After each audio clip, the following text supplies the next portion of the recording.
नमस्कार जोहार, आप सभी का एक बार फिर से स्वागत है प्रभात खबर में। और इस वक्त हम आपको जमशेदपुर शहर के सभी पूजा पंडालों का सीधा दर्शन करवा रहे हैं। बात करें, इस वक्त हम टेलको खड़ंगजार के P&K पूजा पंडाल में मौजूद हैं। और यहाँ पर जो आप ये पीछे दृश्य देख रहे हैं, ये दृश्य महाभारत के कुरुक्षेत्र का दृश्य है। बात करें यहाँ पर कि आपको पीछे जो दिख रहा होगा, ये भगवान विष्णु के पूरे अवतार को दर्शाया गया और काफ़ी बड़ा विशाल भगवान विष्णु आपको दिख रहे होंगे। ठीक उसके सामने आप अगर देखेंगे तो आपको श्री कृष्ण और अर्जुन अपने रथ के साथ आपको नज़र आ रहा होगा। जब हम अंदर चलेंगे आपको दिखाएंगे कि किस तरीके से पूरी कौरव की सेना भगवान श्री कृष्ण और अर्जुन को घेर के रखी हुई है और कई सारे सैनिक हैं। और जो बात करें पंडाल को बनाने की, तो इसको पूरी तरह से कुरुक्षेत्र को दर्शाने के लिए पिछले 1.5 महीने से कारीगर लगातार लगे हुए हैं और इस सुंदर भव्य पंडाल को उन्होंने पूरा निर्मित किया है।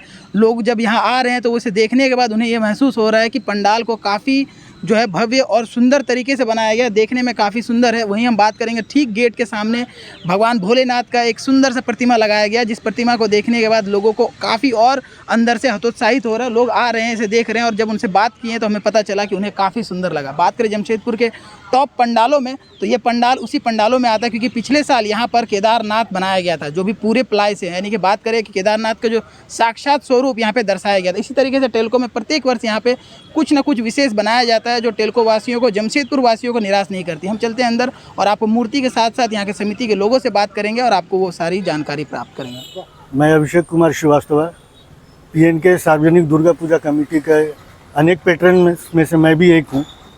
और ये जो भव्य पूजा पंडाल आप देख रहे हैं, ये इस वर्ष हम लोगों ने कुरुक्षेत्र के थीम पे बनाया है।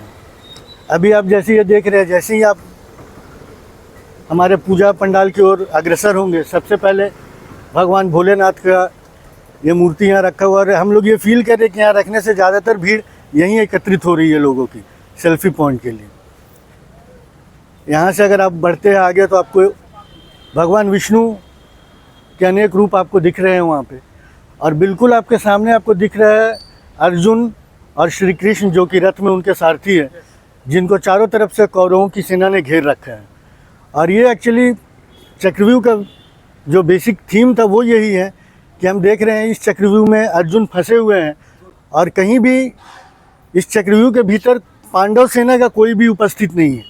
चारों ओर आप देख रहे हैं जो गज पे और जो सैनिक हैं वो सारे के सारे कौरवों की सेना के हैं। यहाँ थोड़ा ओरिजिनलिटी लाने के लिए हम लोगों ने, जैसे कुछ सैनिक खड़े हैं, कुछ गज के ऊपर विराजमान है, तो हमने कुछ घायल सैनिकों को भी वहाँ रखा है, क्योंकि जब युद्ध है तो थोड़ा रियलिटी आना चाहिए उसमें। ये जो हम देख रहे हैं चारों ओर कौरवों की सेना है। चक्रव्यूह का मतलब ये कि पूरा चक्रव्यूह में अर्जुन और कृष्ण अकेले घिरे हुए थे जब कौरवों ने चक्रव्यूह की रचना की थी। अभी आप जैसे देखेंगे तो आपको सामने से, अभी यहाँ पे आप ये देख रहे हैं, यहाँ जितने भी सप्त ऋषि थे जो उनके साथ में, उनको हमने आगे की ओर दर्शाया है, जो कि सैनिकों को लीड कर रहे हैं उनके सेनापति के रूप में। और यहाँ जो आप देख रहे हैं, यहाँ नॉर्मली कौरवों की सेना के जो सैनिक हैं वो गज पे और पैदल सेना में उनका स्थान यहाँ पे दिया हुआ है। हम लोगों ने कोशिश किया वास्तविकता को कितना ज़्यादा से ज़्यादा दर्शाया जा सके। नहीं, बेसिकली ये सब हम लोगों ने, हमारे जो कारीगर है वो दीघा के हैं, तो उन कारीगरों के द्वारा ही इसे यहाँ लाया गया है। ये एक्चुअली ड्यूरेबल प्लास्टिक मटेरियल है जो कि रिसाइक्लेबल है, इसलिए इसमें वास्तविकता का रूप देने के लिए हम लोगों ने ऊपर, जैसे आप देख रहे हैं सैनिक है, तो रात्रि के समय में जब लाइटिंग होता है तो इसका एक अलग ही स्वरूप देखने को मिलता है। और वहाँ जो आप देख रहे हैं अपने हाथों में शंख लेके, वो भीष्म पितामह है। और बिल्कुल भीष्म पितामह के बगल से हम लोग जब पंडाल की ओर अग्रसर होंगे माँ की प्रतिमा की तरफ, यहाँ हमने दीवार पे अलग अलग कलाकृतियों को पेश किया है, जिसमें द्रौपदी का चीरहरण कौरवों के द्वारा किस तरह छल पूर्वक उनको पासे में हराया गया। स्टार्ट कीजिएगा, ठीक है, इसका उतना आइडिया नहीं हमें, वहाँ से स्टार्ट करते हैं। यहाँ देख रहे हैं आप अलग अलग जो दृश्य हमने दर्शाए हैं। यहाँ अर्जुन को दिखाया जा रहा है जो कि मछली के आँख पे निशाना लगा रहे हैं। और ये सब कलाकृति जो भी आप देख रहे हैं, ये किसी न किसी रूप में महाभारत से जुड़े हुए हैं। और महाभारत युद्ध के पीछे इन सब का एक बहुत बड़ा कारण था, जो कि युद्ध प्रारंभ हुआ। इस कड़ी में आप देखेंगे, अभी आगे जाने के पहले आप जो माँ की ये भव्य प्रतिमा देख रहे हैं, इस वर्ष जो हमने माँ की प्रतिमा बनवाई है, इसमें मिट्टी और पुआल का हमने ज़्यादा यूज़ किया है। वज़न ज़्यादा होने के चलते इस वर्ष हमने मिट्टी कम यूज़ किया है इसमें। तो इससे क्या है, पीछे जो आप इसका बैकग्राउंड देख रहे हैं वो प्योर प्लाईवुड का बना हुआ है, वो सब रिसाइक्लेबल है। और इससे आगे बढ़ेंगे तो आप देखेंगे किस तरह कौरवों ने छल पूर्वक पांडवों को पासा में हराया था।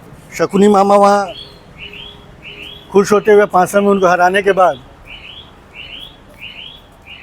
और उसके बाद आप देखेंगे जो महाभारत युद्ध का मुख्य कारण था, द्रौपदी का चीरहरण, उसका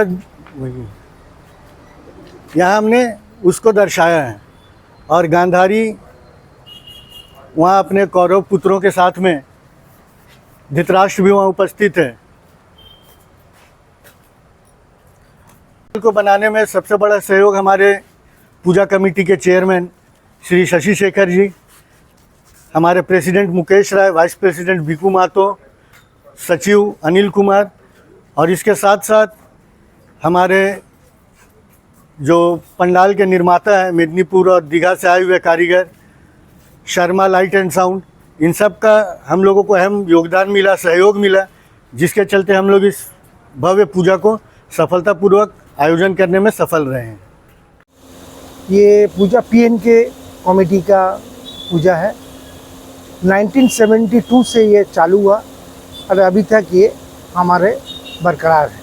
इस बार क्या कुछ खास बनाया आपने? इस बार हम लोग एक प्राकृतिक का जो कुरुक्षेत्र का एक ये बनाया, हम थीम बनाया है। वो रणभूमि जो है आपको बाहर में मिलेगा देखने में, सेना का हाथी घोड़ा जो लगा था उस टाइम में, और विष्णु का ऊपर आप देख रहे हैं कि विष्णु का नीचे सब कोई हो रहा है। अंदर में आपको काम मिलेगा, बट वहाँ पर आपको ये नहीं है। ये कुरुक्षेत्र का जो है वो बाहर में दिखाया गया। जगह थोड़ा छोटा पड़ गया हमारा। ये जगह अगर बड़ा होता तो टेल्को में नंबर 1 होता। जगह के लिए हम लोग को तो कॉन्स्टेंट करना पड़ रहा, अदरवाइज बहुत अच्छा पंडाल बना। टेल्को का नंबर 1 है। लोग अभी आ रहे हैं घूमने के लिए, लोगों का कैसा रिस्पॉन्स? बहुत अच्छा रिस्पॉन्स है, बहुत अच्छा भीड़ हो रहा है। हमारे यहाँ पर जितने भी कमेटी मेंबर हैं सब लोग जागरूक हैं और हमारे पूरा कमेटी मेंबर साथ दे रहे हैं। इस पिछले वर्षों में आपने क्या बनाया था, कुछ खास था? केदारनाथ था, ये जमशेदपुर का नंबर 1 केदारनाथ का। अभी बहुत जगह में केदारनाथ, मगर हम लोग केदारनाथ का जो पूरा प्लाईवुड से बनाया था और बहुत अच्छा बनाया था हम लोग।